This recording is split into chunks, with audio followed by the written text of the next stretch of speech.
Bueno, avanzamos en la información y ahora ponemos enfoque en la salud mental, un tema que este gobierno ha puesto como prioridad, al igual que el gobierno anterior. Pero, ¿por qué hasta ahora no se ha podido aplicar la ley de salud mental? ¿No hay presupuesto todavía asignado? ¿Faltan profesionales? Bueno, para responder a estas interrogantes ya está con nosotros el decano de la Facultad de Psicología de la Universidad de la República, Enrico Irrazábal. ¿Qué tal? Buen día. Muy bien, gracias por invitarme. Bienvenido. ¿Por qué hasta ahora no se ha podido aplicar esta ley que ya tiene años de aprobación? A ciencia cierta, no lo sé. Seguramente es un juego de fuerza de difícil comprensión, ¿no? Pero en los hechos sucede así. Una ley que se trabajó durante muchísimo tiempo, en un periodo. Yo ingreso como decano en septiembre del 2019. Yo llegué a participar en las últimas reuniones de la interinstitucionalidad, MIDE, MSP, ACE, organizaciones sociales, de usuarios, derecho, psicología, medicina, pero enseguida de eso se desactivó por perspectivas diferentes, quiero decir, ¿no? Y después de eso vino la pandemia, que cambió la regla de juego de muchísimas cosas en nuestras vidas. Sin embargo, los procesos denominados de salud mental, que sería para un programa entero conversar sobre el concepto de salud mental, su historia y a qué apunta, que muchos de nosotros preferimos hablar de vida digna y no de salud mental, sobre todo por el tinte psicopatologizante del concepto. Pero sí, ha sido muy costoso, enormemente costoso. Si bien en el periodo anterior de gobierno hubieron muchísimos diálogos, de hecho muchos y muchas egresadas de facultad han estado en organismos del gobierno anterior y tenemos un diálogo, un conocimiento histórico, porque fueron muchos alumnos míos, pudimos conversar muchísimo, pero no tuvimos grandes avances y lo que sin lugar a dudas no hubo fue presupuesto y es imposible la aplicación de la ley sin presupuestación. ¿Cuál es el eje principal de esta ley de salud mental? Yo creo que el eje principal, yo voy a confesar algo, esta ley no es la ley que más me gusta, ya lo he planteado, me parece que podríamos avanzar en otros procesos, pero sin lugar a duda es la ley más avanzada que hemos logrado. ¿Por qué digo esto? Porque muchísimas actrices y actores juegan en la discusión de una ley y, como la entrevista anterior, es un diálogo complejo y un diálogo donde todos cedemos aspectos por ideas superiores, digamos, ¿no? Y en ese sentido yo creo que es una ley muy avanzada en Uruguay. Por supuesto, si miramos en perspectiva del mundo, podemos decir que llegamos muy tarde. Italia lo hizo en los 70. Pero es un buen momento para nosotros, un muy buen momento. ¿Implica el cierre, por ejemplo, del Hospital Vilar de Boa? Implica el cierre de... Primero, la ley no está centrada en la internación, en la intervención y en la hospitalización, ¿no? Fundamentalmente yo creo que ahí hay un giro que hace la ley vinculado con dónde están las condiciones de vida, cómo se produce nuestra vida y de ahí si aparecen elementos de padecimiento, después elementos vinculados a enfermedades mentales, pero está centrada en las condiciones de vida. Esto es, con quién estamos, con quién dialogamos, qué almorzamos, dónde estamos, es decir, vivienda, salud, transporte, trabajo, inserción barrial, vínculo. Lo mental, fundamentalmente, es lo que hacemos en nuestra vida. La rutina diaria. Sí, no hay un elemento, esto es un debate histórico con la biología en general, en la historia del mundo, para encontrar aquel elemento, aquel atomón que inicia todo. No, eso no está, son nuestras relaciones. Eso que a veces le llamamos calidad de vida, que prefiero llamar vida digna, el tipo de vínculo que nosotros establecemos con los objetos, con las situaciones, con los acontecimientos, con la vida, con la familia, con los amigos, ahí empieza a forjarse nuestros índices de salud o no, están jugados ahí. No hay solo un lugar mental y que ese lugar mental tenga algún lugar en el cerebro solamente, ¿no? Está en juego las relaciones. Claro, pero da la sensación que estamos tan atrasados en el abordaje de este tema, ¿no? Desde la perspectiva del Estado, que eso que usted dice, ¿no? De, bueno, la salud mental no es cuando voy a abordar una situación de depresión, sino poder tener un trabajo digno, una vida digna, relaciones humanas sanas. Pero da la sensación que de eso ni siquiera nos podemos ocupar, como que lo que nos podemos ocupar es cuando el problema está instalado y nos podemos ocupar poco porque no hay presupuesto, como usted decía al comienzo. ¿A dónde vamos a llegar si no abordamos este tema con la seriedad y el financiamiento que realmente requiere? ¿Cuál es la perspectiva que ustedes ven como profesionales de la salud mental? Algo bueno que plantea la ley es este giro que yo le decía, que se ubica en la promoción, en la prevención y en la atención. Entonces, al cubrir esos niveles, los tipos de intervención son variados según las situaciones, sectores sociales, o sea, lo que se identifique. Entonces, al abrir el juego hacia la promoción y la prevención, es mucho más barata en términos económicos. Promover salud te permite condiciones mucho mejores en los espacios de atención, que son más reducidos, pero sin embargo son los que llevan enormes cantidades de presupuesto. Ni decir después que hay toda una discusión teórico-técnica vinculada a la farmacología y a la producción de fármacos y al consumo de estos fármacos. Eso es un debate muy serio en Uruguay, que hay que seguir dándolo, porque ahí vienen discusiones más teórico-técnicas específicamente. Ahora, sí, no vamos a ningún lado sin presupuestación. No vamos, es imposible.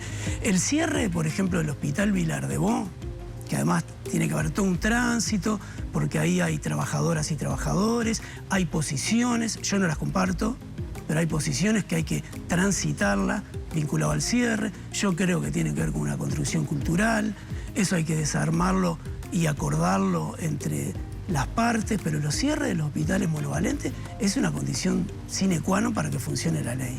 O es un eje central también en la ley. Pero ¿cuál es el destino si no hacemos algo ahora? Eso desde la perspectiva hasta a veces un poco hasta economicista, ¿no? El destino que plantea la ley es la apertura en toda la red hospitalaria del Sistema Nacional Integrado de Salud. Por eso un Sistema Nacional Integrado de Salud fuerte es una condición fundamental para la aplicación de esta ley acordada por todos, ¿no? Acá no hay diferencias. Una ley de amplísima base social y política requiere que toda la red hospitalaria del país tenga camas para internaciones breves. Igual, hablando de esto, estamos quedando solo en el tema de la internación y para mí tiene riesgos pensar solo esto, porque hay otros espacios vinculados a nuestros espacios de trabajo, ¿no? Por ejemplo, el Canal 10. ¿Qué tiene el Canal 10 vinculado a nuestros procesos de salud? ¿No? Los espacios de trabajo, de barriales de trabajo, industriales, todos esos espacios tienen que tener lugares para el tránsito de la promoción, la prevención y la internación. Es la última pregunta que me hacían, tiene que ver con la apertura de camas e internaciones breves y cerrar la puerta giratoria. Eso le quería preguntar, decano. ¿Todo depende de la plata o hay algún mecanismo que se puedan tomar desde el punto de vista, no sé, administrativo, para mejorar el acceso a la atención en la salud mental? A nosotros como Universidad de la República, o las universidades en términos generales, pero como ustedes saben, nosotros tenemos una población enorme, tenemos una responsabilidad que es lo que estamos haciendo hace años, que es trabajar lo que se denomina el cambio de paradigma. El cambio de paradigma parte de lo que estuvimos hablando recién, que es cómo focalizamos nuestra intervención, cómo nosotros trabajamos sobre la diagnosis, cómo trabajamos con el tratamiento y cómo trabajamos con la prevención y la promoción de salud. Eso requiere poner en juego debates muy caros para nosotros, en dinero y muy caros del cuore, del corazón, que ha sido la formación histórica donde tenemos que poner en cuestionamiento los manuales psicopatológicos, por ejemplo, ¿no? Entonces, la forma de abordar el problema denominado de la salud mental requiere que la Universidad de la República esté a la altura también, que generemos nuevos paradigmas en la reflexión sobre la salud, porque van a ser la diagnosis y la estrategia de intervención que vamos a tener. O sea, ¿la formación queda antigua? No, nosotros hace muchos años en convenio, tanto con el gobierno del Frente Amplio como el gobierno de la coalición, ya empezamos un proceso de, por ejemplo, un convenio muy importante que tenemos con ACE. Ahora tenemos un programa de salud mental en el Hospital de Clínica entre Facultad de Ciencias Sociales, Facultad de Psicología, Medicina y Clínica. Tenemos un convenio fuerte con más de una intendencia. Esos convenios ya tienen residentes que son psicólogas y psicólogos jóvenes de 3 a 5 años de recibidos que ya han transitado por esas residencias en esos espacios y practicantes que son estudiantes avanzados. Solo del convenio de salud mental, nosotros hoy tenemos más de 500 jóvenes psicólogos formados en otra perspectiva de salud que no fue la que fui formado yo. Claro. Entonces tenemos condiciones. Esta fue una discusión que tuvimos, un intercambio que tuvimos con una invitación que nos hizo el Ministerio de Salud Pública, con Cristina Lustenberg y con el subsecretario también. Estuvimos discutiendo, nosotros podemos ofrecer un quantum de formación para este reclamo de esta ley. Pero ahí yo lo que estaba diciendo es que la universidad tiene responsabilidades, no son los otros, somos nosotros. Nosotros tenemos responsabilidad en que no hacer más de lo mismo con una nueva ley. Eso es clave, porque el financiamiento no puede ser para más de lo mismo. Los usos de los dineros, que siempre son escasos según los economistas, tienen que ser de otra manera. Pero también el sistema tiene que adecuarse, y eso es muy difícil. Eso vamos a tener una reunión ahora con ACE, particularmente con Danza y Olesker, y con Mariana Drago, para conversar algunas de estas cosas, porque la reestructura del sistema, uno tiene comportamientos en la forma de trabajo que son culturales y se instalan, como le pasa al periodismo, que modificarlo es costoso, no es que no se quiere, es costoso porque está inserto como una semiótica más en nuestra vida, es nuestro horizonte epistémico para funcionar. Eso, trabajarlo es trabajar sobre nosotros, y eso tiene sus costos, o tiene su tiempo, también tiene su placer, pero tiene su tiempo. Entonces, empezar a trabajar en internaciones breves, que es un aspecto, requiere que el sistema tenga otros modos adaptados que tienen que ver con vivienda, con alimentación, con higiene, porque si no nosotros estamos armando un giro permanente donde se vuelve a caer a la internación. Y eso no es lo que promueve la ley. La ley tiene una instancia de internación, pero no para que sea la internación eterna, ni para que sean los 20 o 30 años internados en el Vilar de Bo. Eso es una estigmatización, no es un modo de vida, es un sufrimiento extra. Sobre todo hay una patología fundamental que es la iatrogenia, que es las patologías que aportan las instituciones. Y tenemos que ser responsables de eso. Entonces, nosotros tenemos que estar insertos en las condiciones históricas concretas de nuestra vida. Y para eso tenemos que dar algunos bases fundamentales en la producción de nuestra vida.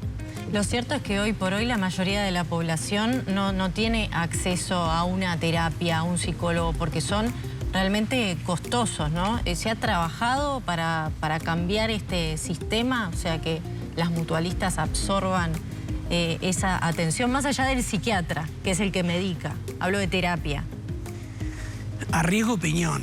Yo creo que ahí hay un problema muy serio con el Sistema Nacional Integrado de Salud. Dos aspectos solamente voy a decir. Uno, el fracaso de la psicoterapia grupal.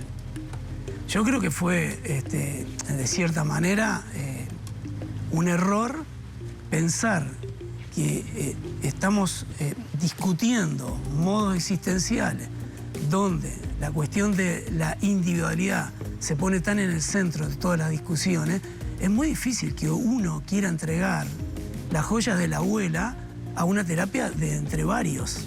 Llegar a un proceso de psicoterapia grupal y entender la potencia que tiene es parte de un proceso. O sea, porque haya un espacio para psicoterapia grupal no quiere decir que vaya a haber una demanda de psicoterapia grupal. La demanda, como cualquier cosa, se genera. Tiene que haber un ofrecimiento, si no, no va a haber una construcción de demanda. La psicoterapia individual, capturada en una idea dominante de una especie de Freud con pipa y barba detrás, es la que predomina, la que hegemoniza. La diáspora que hay de psicoterapia es muy heterogénea en el mundo y en Uruguay, ¿no? Pero sí es cierto que en el Sistema Nacional Integrado de Salud hay dificultades para entender los procesos psicoterapéuticos. Por ejemplo, cuando nosotros vamos a una mutualista y pedimos un ticket y uno tiene un tipo de padecimiento, no puede esperar 3 meses. Claro. Es un problema político, pero es un problema técnico. No puede esperar 3 meses cuando hay un padecimiento y un reclamo. O sea, nosotros tuvimos suicidios en instituciones de salud. Sí. Eso es todo lo contrario de lo que debe pasar. Eso es un problema y una debilidad enorme del sistema de salud. Entonces, el acceso a la psicoterapia tampoco... No está bien que si una persona, porque pierde un ómnibus, llega tarde a la psicoterapia, queda último en la fila. Eso es un castigo. No tiene nada que ver con los procesos. Eso es un problema administrativo, es un problema de la administración médica, es un problema de horario, pero no tiene nada que ver con los procesos de atención. Es un error político y es un error técnico pensarlo así. Y es un error economicista pensarlo así. Los procesos tienen que ver con cómo se mantienen para que haya un cambio, para que haya una reducción del padecimiento, para que se instrumenten estrategias para que uno no necesite del psicólogo o de la psicóloga. Entonces, ojo al gol, porque si bien el Sistema Nacional Integrado, que tiene que ponerse en movimiento nuevamente de otra manera, yo creo que estuvo congelado, si bien se tiene que poner, también tiene que cuestionarse a sí mismo. Y bueno, sí, sin financiamiento no hay, pero para eso tiene que haber un acuerdo entre el sistema privado y el sistema público. Hay experiencias en el sistema público que son muy buenas. Cito, Maciel, Hospital de Clínicas, muy buenas. Entonces quiere decir, cómo dialoga lo privado con lo público es fundamental. Irarrázaval, muchas gracias por haber venido a Arriba Gente. Obviamente hay muchas cosas por hacer, mucho por conversar sobre esta temática. Muchísimas. Bueno, gracias a ustedes.